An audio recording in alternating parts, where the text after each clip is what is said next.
They say this orchard has no edge, and I intend to find out if that's true.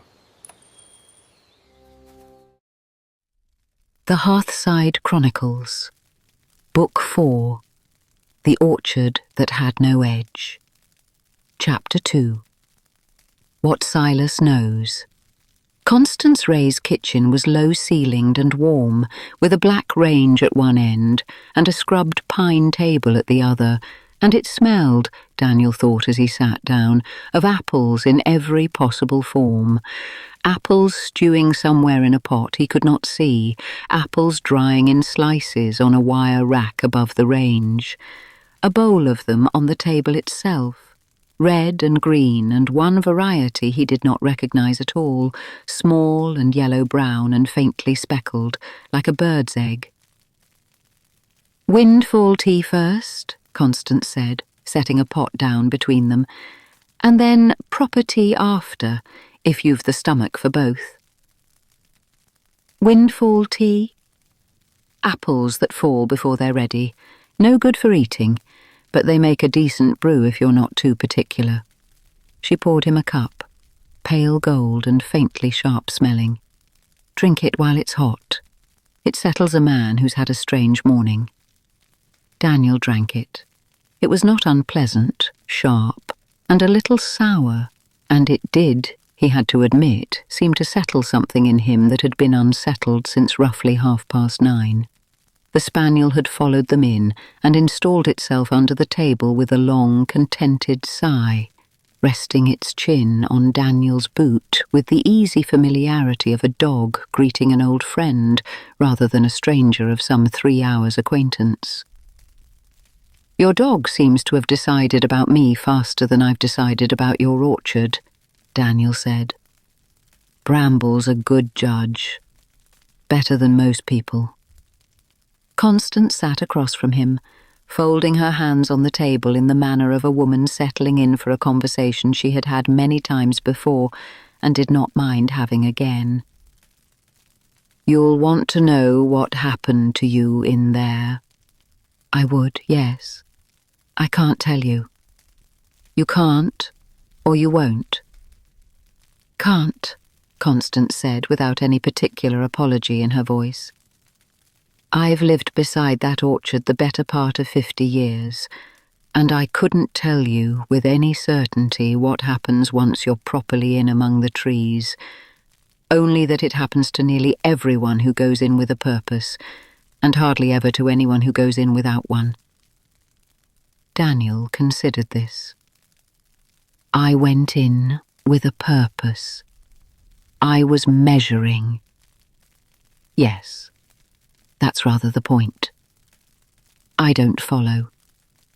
"You went in to make the orchard smaller," Constance said. "Fence it, number it, put it down on a map as 4 acres and not an inch more, so the Hallidays can argue with me about where their bit starts and mine stops. The orchard doesn't much care for being made smaller than it feels itself to be. That's not how land works." "No," Constance agreed placidly. "It's not how land is meant to work. I've never said the orchard was behaving itself." Daniel found he had no immediate answer to this and drank more of his tea instead. And it was into this small silence that the back door opened and Silas came in, minus his trug of apples, wiping his boots with more thoroughness than the flagstone floor seemed to strictly require. "Found your feet again?" he asked Daniel. "More or less. I'm still missing about 3 hours of my morning." "You'll get used to that." Silas took the third chair at the table without waiting to be asked, which told Daniel something about how many times he had sat in it before. "Any tea going, Constance, or has it all been given to the surveyor?" "There's plenty. Sit down properly instead of hovering." "I am sitting." "You're perched. There's a difference." Silas settled more fully into the chair, which seemed, to Daniel's eye, indistinguishable from how he had been sitting a moment before, but Constance appeared satisfied and poured him a cup regardless. "I want to ask you something," Daniel said to Silas, "and I'd like an actual answer if that's possible." "I'll do my best. Can't promise it'll satisfy you." "This morning, you said the orchard has opinions. About the boundary, about the apple, about all of it. I'm a reasonable man. I don't believe trees have opinions." "Most people don't, until they've spent long enough among them." "How long have you spent among them?" Silas turned his cup slowly on its saucer, the way a man does when he is deciding how much of something to say. "Longer than you'd believe if I told you the number," he said. "I came here as a boy, to help with the harvest one September, and somehow never quite left. There's a version of me that went home at the end of that season and got a job in a foundry 2 towns over and married a girl called Ivy and never thought about this place again. I know that because I remember doing it. I also remember staying. Both of those mornings happened to me as far as I can tell, and only one of them is the one I'm sitting in now." Daniel set down his cup. "That's not an answer. That's a riddle." "It's the truest thing I know how to tell you," Silas said, without any apparent offence. "The orchard doesn't keep to one line of things happening, the way the rest of the world seems to manage. It keeps several side by side, folded up close enough together that most people walking through don't notice the seams. You notice the compass, though. Not many do on a first visit." "The compass told me I was walking northeast no matter which direction I turned." "That'll be because you were," Silas said. "In the sense that mattered to the orchard at least. You wanted to walk out. Northeast is the way out, from where you started. The compass wasn't wrong. It just wasn't measuring the same ground you thought you were standing on." "Ground doesn't work like that." "No," Silas agreed, echoing Constance's exact words from a few minutes before, in a way that made Daniel suspect this precise exchange, in one form or another, had taken place at this table a great many times, with a great many different surveyors sitting in his chair. "It's not meant to. I've stopped expecting the orchard to apologize for it."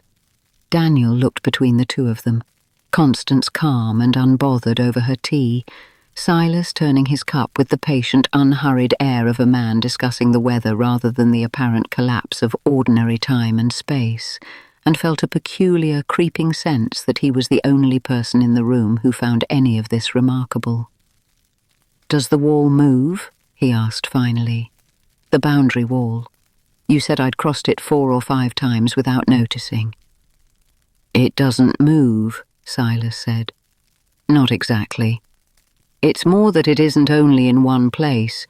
There's a wall where the deed says there ought to be a wall, and I've shown it to enough county surveyors and land agents over the years to know it's a real wall, made of real stone, that you can put your hand flat against and feel entirely solid and entirely ordinary.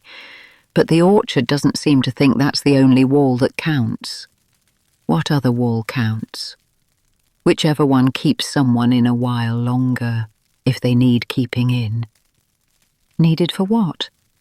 Silas glanced, just briefly, toward Constance, in a way that struck Daniel as a kind of asking permission, and Constance gave the smallest possible nod, the sort of gesture you might miss entirely if you weren't watching for it.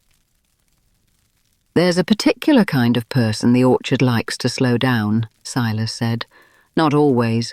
Not everyone who walks in with a clipboard and a compass gets 3 hours taken off them. Most people who come to measure a wall and go home for their tea, none the wiser, and the orchard lets them, because there's nothing in it for anyone to interfere. But every now and then somebody comes through who's in more of a hurry than is good for them.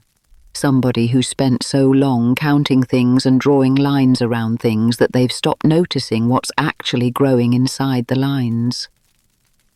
"And you think that's me?" I think you sat under old Tom's tree with an apple in your lap and fell properly asleep in the middle of a working morning on your very first visit without a single person forcing you to," Silas said. "In 30 years I've seen that happen perhaps a dozen times. It generally means something." Daniel wanted quite badly to object to this on principle, to point out that he had simply been tired, that anyone walking 3 unplanned hours through curving apple rows might reasonably need to sit down, that there was nothing mystical in an accountant of land falling briefly asleep on a warm afternoon. But he found, turning the thought over, that he did not entirely believe his own objection, and that the tea, sharp and gold in front of him, had settled something in his chest that had been drawn tight, in ways he had not fully noticed for rather longer than one strange morning could account for. "What's old Tom's tree?" he asked instead, because it seemed a safer question than the ones underneath it. "The one with the swing, split trunk near the bench." Silas smiled slightly. "Named for a man who used to keep this orchard before me, Tom Elwood. Different Elwoods to the ones you'll hear about elsewhere, though I've sometimes wondered if the families aren't further apart than people like to think." "Elwood," Daniel repeated. The name meant nothing to him, though something in the way Silas said it, lightly, almost carelessly, suggested it was meant to mean something to someone, somewhere. "Never mind that," Constance said, standing to refill the pot. "It's a big county for one surname to matter much. Drink your tea, Mr. Frost, and eat something. You've had a longer morning than you know, and Silas will only fill your head further if we let him carry on." "I don't mind having my head filled," Daniel said, and was faintly surprised to find he meant it. They ate lunch at the pine table, bread and a hard cheese, and inevitably more apples, sliced and laid out with a small dish of honey, and the conversation drifted, as conversations in that kitchen apparently tended to, away from anything Daniel might have called an explanation and into easier, gentler territory. The weather that was expected for the rest of the week, a niece of Constance's who was due to visit at Christmas, a litter of kittens in the barn that Bramble had taken a strong personal interest in guarding for reasons nobody in the house had been able to work out. It was well into the afternoon, the light outside gone soft and slanted through the kitchen window, before Daniel remembered with a small jolt that he had a job to finish. "The boundary," he said. "I still need to establish where it actually falls for the report." "You've got your figures," Constance said. "You told me yourself the notebook was full." "I don't know if I trust figures I don't remember taking." Silas pushed back his chair. "Then come and take them again. Properly this time, with me alongside you. And we'll see whether the orchard gives you the same numbers twice." "Will it?" "No idea," Silas said cheerfully. "That's rather the interesting part." They went back out together into an afternoon that had turned mild and golden. The earlier rain entirely burned off. The orchard ahead of them settled into the ordinary dappled stillness of any orchard on any pleasant afternoon, rows running straight and true as far as Daniel could see from the gate, giving no outward sign at all of anything unusual having happened within them that morning. "It looks perfectly normal," Daniel said. "It generally does," Silas agreed, "right up until it doesn't." He held the gate open, and Daniel, notebook in one hand, and for reasons he could not entirely explain to himself, considerably less reluctant than he had been at 8:30 that morning, stepped back through it into the trees. Next, Chapter 3. The Second Boundary.